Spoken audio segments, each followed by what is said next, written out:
Halo, kali ini kita akan membuat tahu walik Indomie. Kita siapkan bahan-bahannya yang sudah saya tulis dalam video. Pertama-tama kita potong ujung tahu kopong, kita balikan seperti ini ya.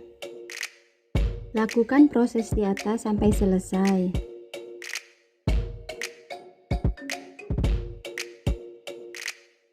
Rebus Indomie sebentar saja, tidak perlu terlalu lama karena nanti akan lembek. Rebusnya setengah matang aja ya.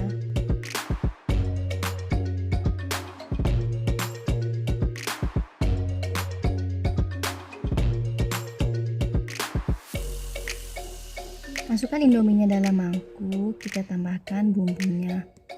Masukkan semua aja ya.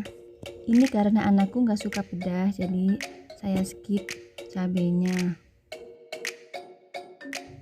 Aduk-aduk dengan garpu sampai semua bumbunya itu merata.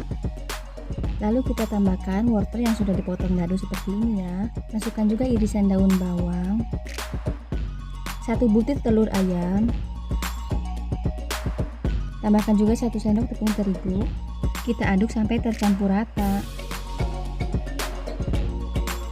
Oke, langsung aja kita masukkan Indominya ke dalam tahu yang sudah kita balikan ya.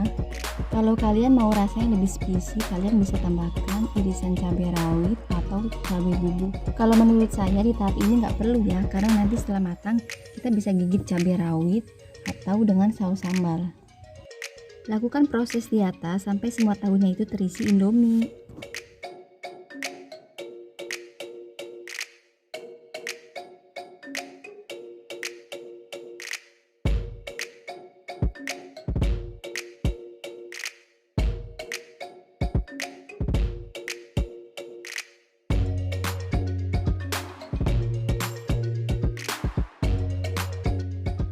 Setelah minyak panas, kita langsung aja masukin tahunya ke dalam wajan.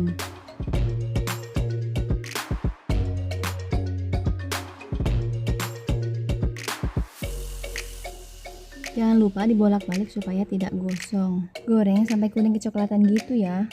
Kalian tahu nggak sih asal-usul tahu walik ini? Ini tuh enak dan kreatif banget. Sebelumnya saya juga sudah buat dengan isian aci. Jangan lupa ditonton juga ya videonya. Next, kira-kira tahunya mau diisi apa? Komen di bawah ya. Setelah matang, angkat dan tiriskan. Ini dia tahu walik isi Indomie. Kalian harus mencobanya. Jangan lupa like, komen, dan subscribe. Terima kasih. Sampai jumpa di video berikutnya.